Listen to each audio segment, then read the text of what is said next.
Hi, it's Adam from RealityManifestation.com.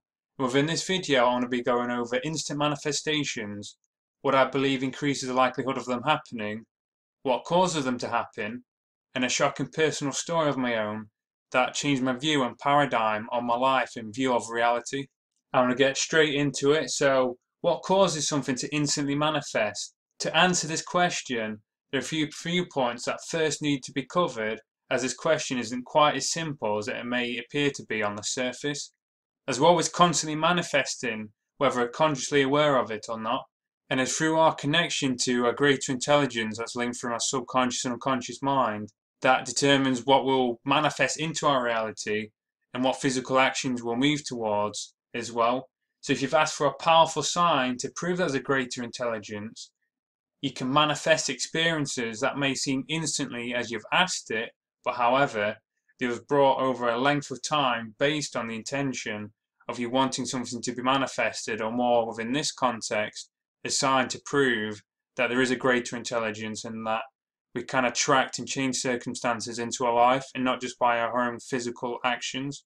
So to give an example of what I mean by this, and just to go through how powerful the unconscious mind truly is, if you drive something with enough emotion and belief, using your conscious mind, that you want a powerful sign that you can instantly manifest something, or that you're connected to a greater intelligence, unconscious minds could lead us to having an experience, for example, where you may go through financial difficulties that lead you to asking for money instantly, and that it comes out of the blue. And then when it comes out of some synchronistic sort of event, I think that's a word. Well, anyway, I'm sticking with it. You go to do some manifestation technique or whatever it may be, and money seems to miraculously come out of the blue.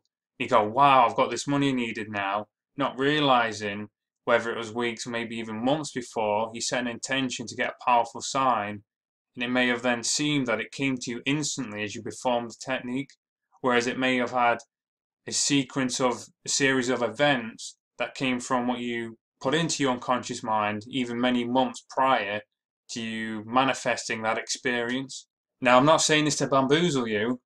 However, it's important to address the fact that it could be argued to say that the majority of our experience, or maybe even all of our experience, come from our unconscious mind that not only changes and dictates our physical behavior and thoughts and actions, but also because it's linked to a greater intelligence and changes, and it's through that what we'll attract and manifest into our life.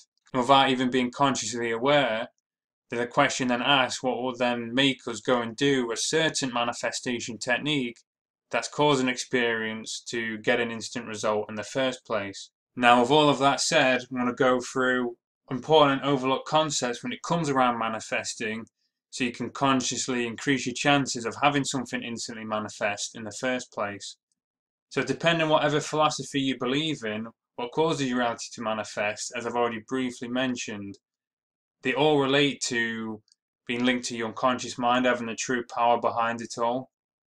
Now, I'll cover this in more detail in the Ultimate Practical Guide to Manifesting, so if you've not watched that video already, I recommend you go and watch that. But expanding on this further, it's once something's in your unconscious mind, which is basically outside of your conscious awareness. And what I mean by this is, to put it simply, your conscious awareness is what you're aware of, what you're focusing on right at any given moment.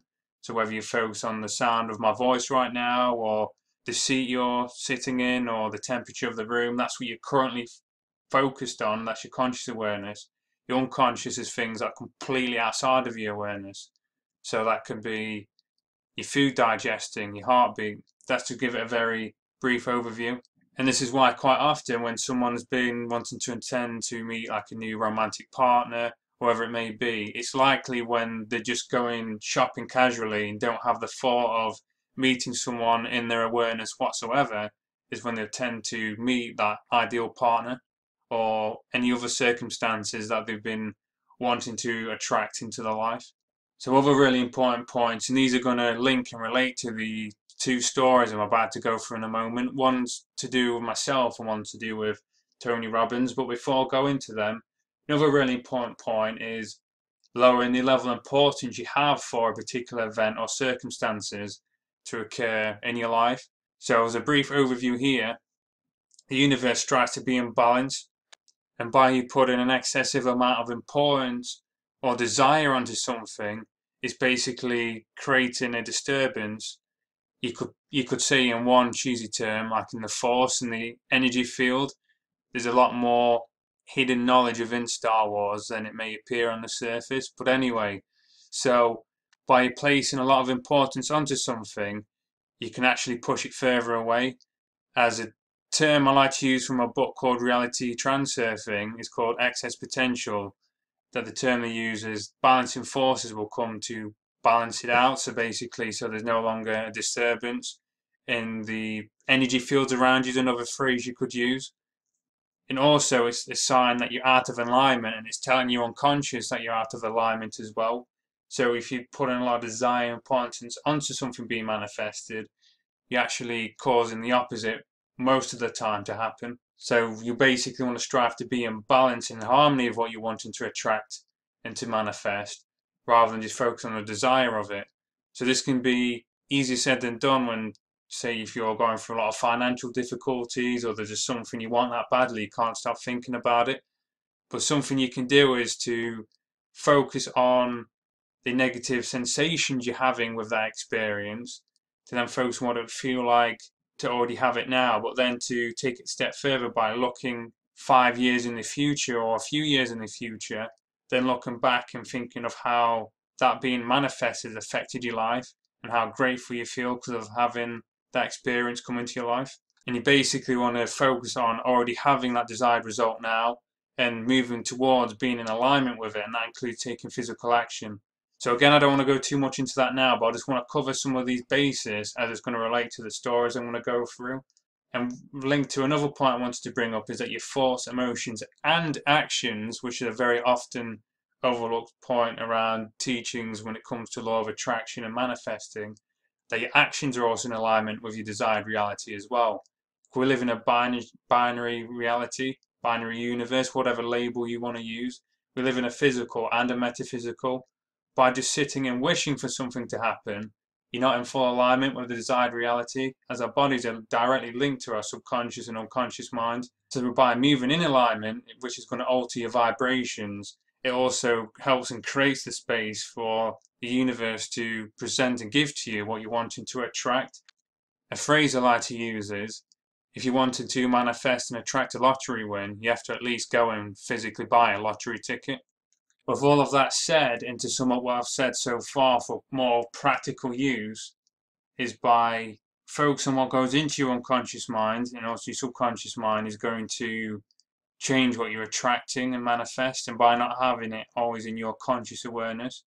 And also to remember that always attracting and manifesting circumstances into our reality is not just when we go to perform a certain technique, is when it occurs and happens.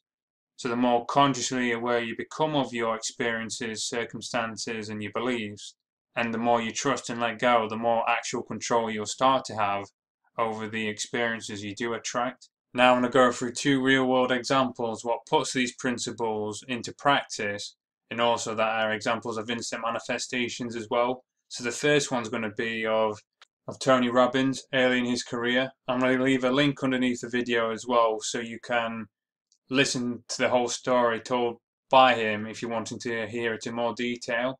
So basically, he was going through a lot of financial difficulties to the point where he was struggling to pay any of his bills, and he was going to get evicted from the house or whatever it was he was living in.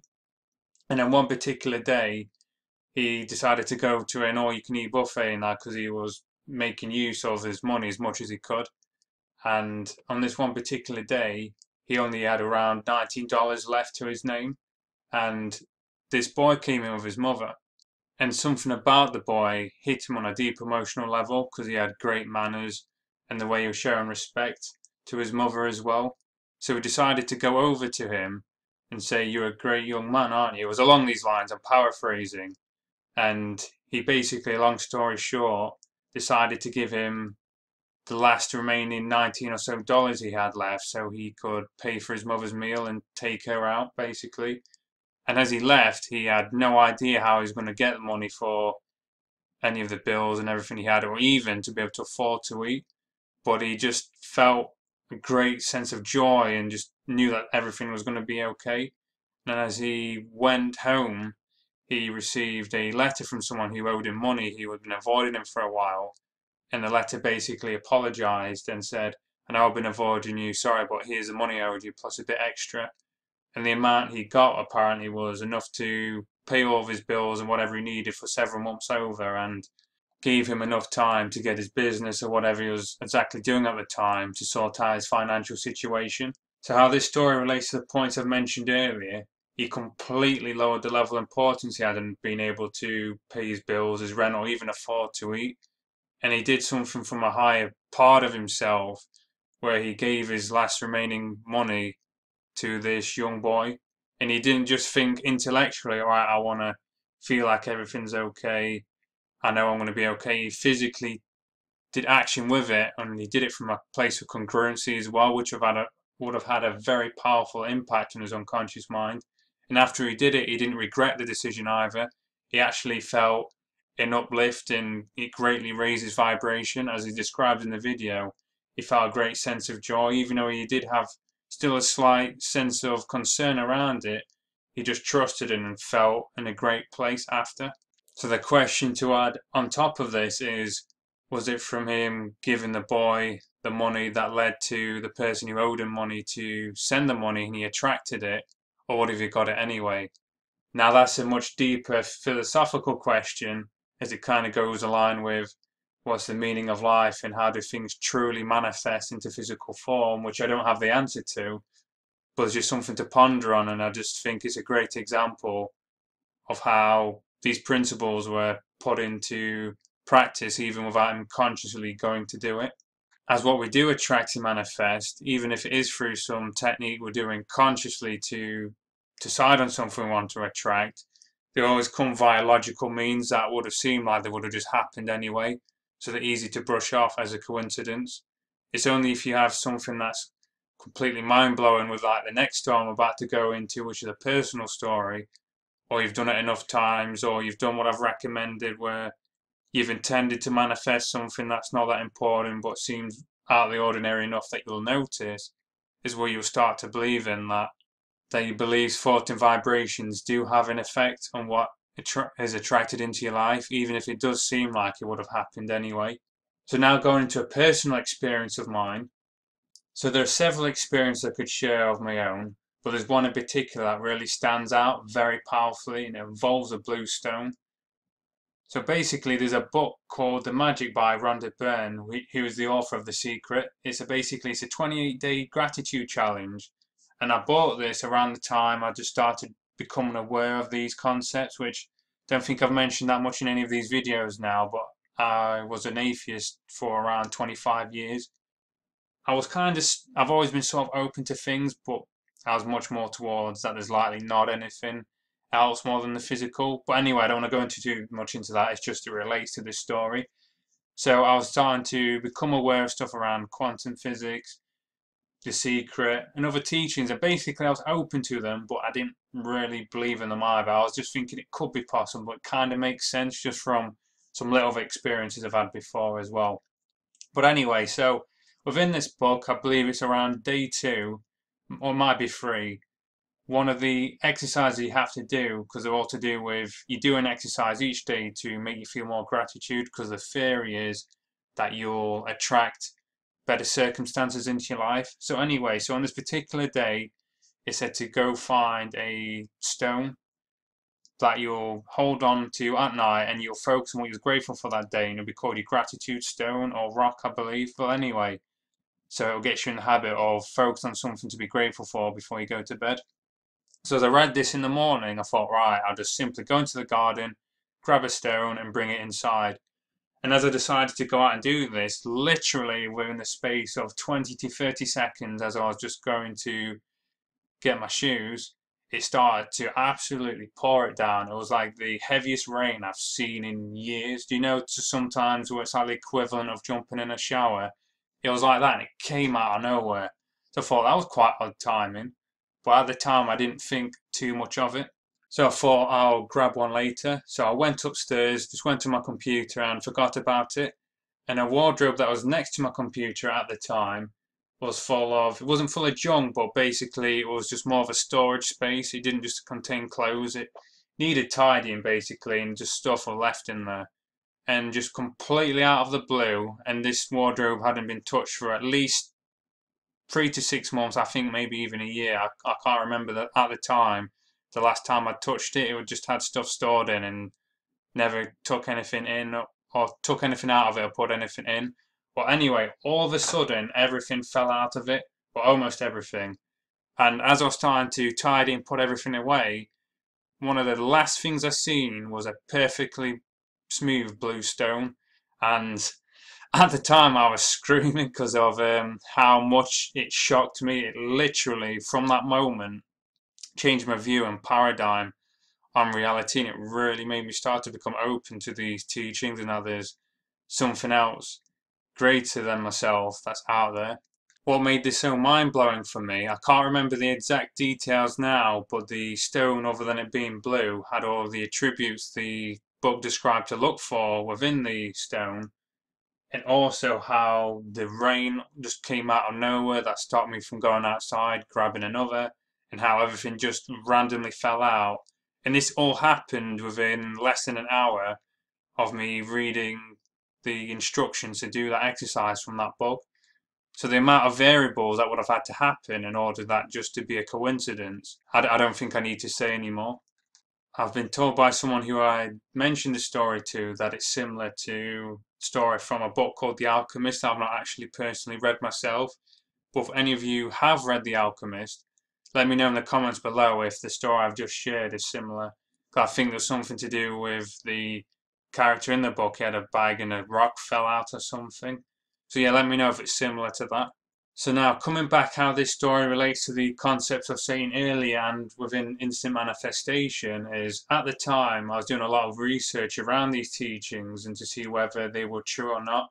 And I had very little importance around it because I was quite skeptical and it wasn't really impacting my life in any way at the time. It was more just because I was curious. I'm just someone who's generally curious, who likes learning. So it was more about that really.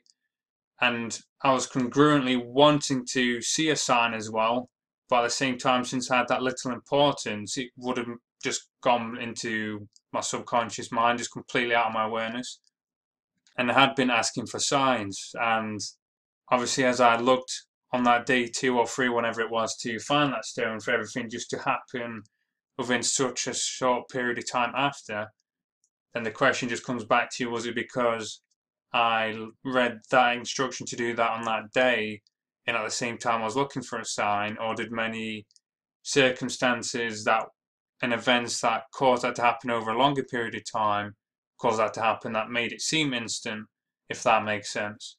And what I will say to wrap all of this up and put it all together is when we really lower our levels of importance and something goes outside of our conscious awareness, and that we go in line with it and we move in alignment with it as well. Like I was going to do these gratitude exercises from that book. Now Tony Robbins just gave that boy that money and he just completely lowered his importance and didn't think about it. That is when things will manifest much more instantly, more powerfully. The concepts I've covered in this video can be applied to anything you're wanting to manifest, whether you're wanting something to manifest instantly or over time. But ideally, if you're wanting something to instantly manifest, the mere thought, because you're wanting it instantly, actually pushes it further away. But it's just useful to become aware of that, as by lowering that level of importance and accepting it might not come, actually makes it much more likely to be attracted. You want to get in the habit of reflecting back and aiming to remember what caused the situation that you've gone into or that you've attracted that caused it to be attracted in the first place. I always love to hear people's greatest insights or the deepest learning they're going to take from any of our videos. So if you could comment and let me know below. If you're new to the channel and would like to hear more as we add content on a regular basis, if you could click on the subscribe button. And if you want to get notified, click on the bell icon as well. I hope you've enjoyed this video and I shall see you next time.